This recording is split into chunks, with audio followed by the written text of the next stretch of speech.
भगवान स्वयं सखी भाव की दीक्षा लिए और सखी भाव की दीक्षा लेकर भोलेनाथ भगवान देवाधिदेव महादेव जब सखी भाव की दीक्षा ग्रहण कर लेते हैं तब तुरंत ललिता जी शिव जी का श्रृंगार करवाती हैं। स्वयं ललिता एकांत में शंकर भगवान मौन आनंद के साथ बैठ गए एकांत में। आज ललिता जी ने सखी भाव की दीक्षा दी है भोलेनाथ को। सखी भाव की ललिता जी। और जब सखी भाव की दीक्षा ललिता जी दी हैं, सखी भाव की दीक्षा जब ललिता जी ने दे दी तब शिव एकांत में अकेले जाकर बैठ गए। 33 कोटि देवता ब्रह्मांड में विचार करने लगे कि महादेव कहां है। कैलाश पर नहीं मिलते। शिव कैलाश पर नहीं है,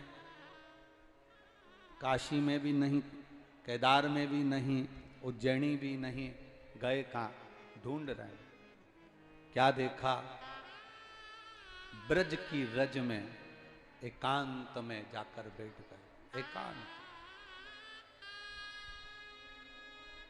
ब्रज की रज में एकांत। और एकांत में जब बैठे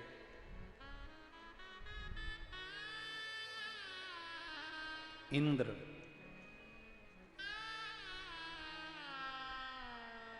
जो कंस के अत्याचार को देखकर हाहाकार कर रहा था, वरुण गरुण जो कंस के प्रकोप को देखकर, कंस के प्रभाव को देखकर हाहाकार मचा हुआ था, वो सब भगवान शिव को ढूंढ रहे हैं, भगवान शंकर को ढूंढ।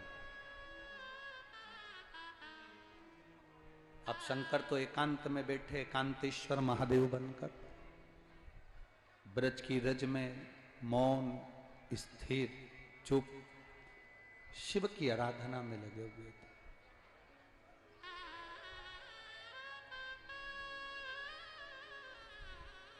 और जब मौन एकांतेश्वर महादेव बैठे हैं, हाँ, हम एक बार निवेदन करेंगे आपको। मान लो किसी को आपने रुपया दिया, पैसा दिया, कोई व्यापार में आपने पैसा लगाया, कोई किसी व्यक्ति को दिया और वो व्यक्ति उस पैसे को वापस नहीं कर रहा, लौटा नहीं रहा। आपने अपनी एड़ी चोटी तक दम लगा लिया, बल लगा लिया, गिड़गिड़ा लिए, सब कुछ कर लिया, पर उसने आपका धन नहीं दिया। ले गया वो 2-5 लाख, 10 लाख, 50 लाख, 25 लाख, 30 लाख व्यापार में अधिकाधिक में कहीं वो पैसा चले गया। आपने पूरा बल लगा लिया, पूरा दम लगा लिया। तब आखिरी में जब हताश हो जाओ या एक कोई पैसा लेकर चले गया उसका भी, और अगर मान लो बहुत सिर पर पैसे का लोड है, कर्जा है उसके लिए, अगर मान लो सिर पर कर्जा भी बहुत ज्यादा है, कोई पैसा आपका किसी को देना है और वो बहुत परेशान कर रहा है, धन दीजिए, हमारा पैसा दीजिए, हमारा पैसा दीजिए, हमारा पैसा दीजिए, तो ये दोनों के लिए सर्वश्रेष्ठ है। एक पैसा गया हुआ भी वापस बुलाने के लिए भी, और एक अपना स्वयं का कर्जा चुकाने के लिए, दोनों के लिए। महाराज पंच बेलपत्र, पंच श्वेत पुष्प, मतलब 5 बेलपत्र और 5 सफेद पुष्प, श्वेत पुष्प,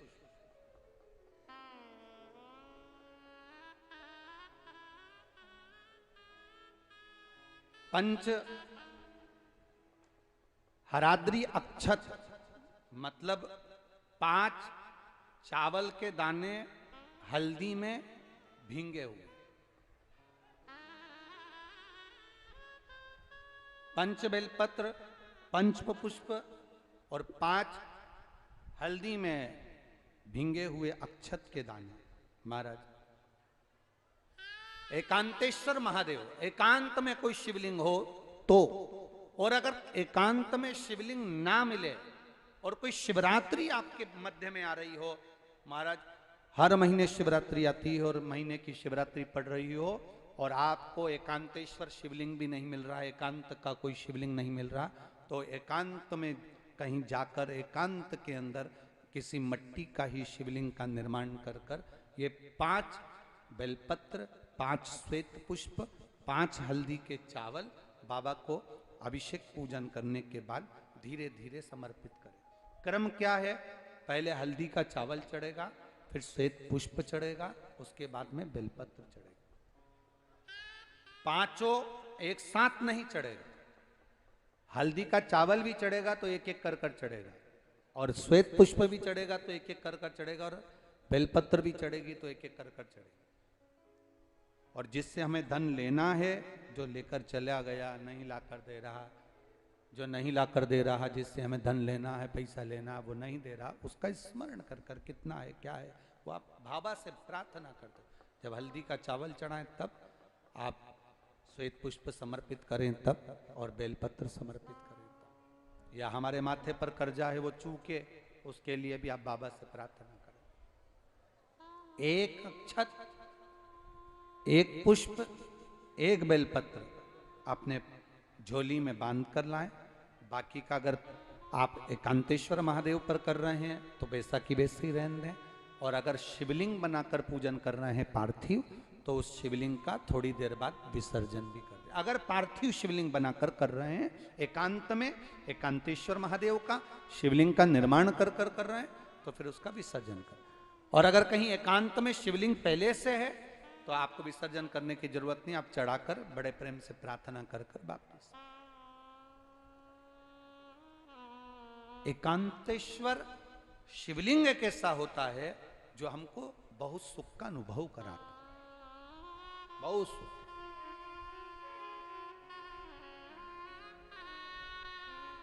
हम तो यहां तक कहेंगे जिसकी रीढ़ की हड्डी में गेप आ जाए, घुटने में गेप आ जाए, डॉक्टर ऑपरेशन का बोले उससे पहले भी एकांतेश्वर का पूजन जरूर, उसका फल मिलेगा।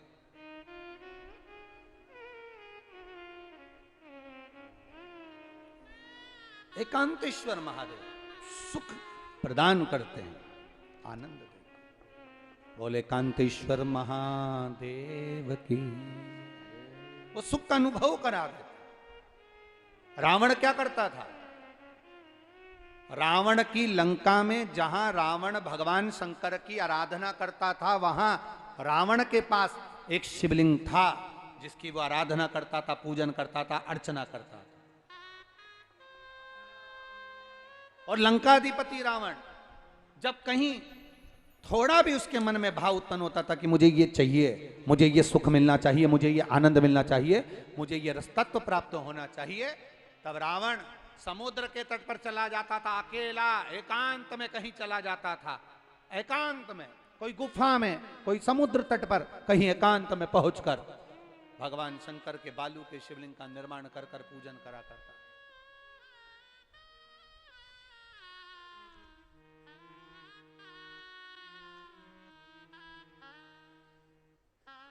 कोई कहता है गुरुजी भगवान राम जी ने रामेश्वर धाम की स्थापना करी, क्या राम जी ने और भी शिवलिंग की स्थापना करी? हम कहते हैं एक बार प्रयास करना। राम पथगमन भारत की सरकार द्वारा बनाया गया है।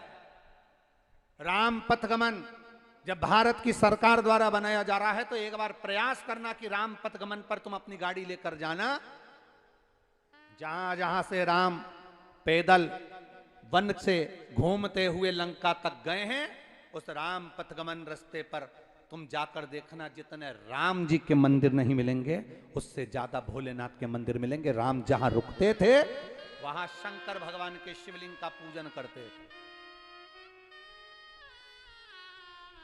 मेरे राम जी जहां रुकते थे वहां शंकर भगवान के शिवलिंग का निर्माण कर उसका पूजन करते। पूरे राम पथगमन में आप जाकर देखिए पूरे राम पदगमन में, आप चलकर देखो, राम पदगमन में चलेंगे, जहां जहां राम जी गए वहां शंकर की आराधना करी है राघव जी।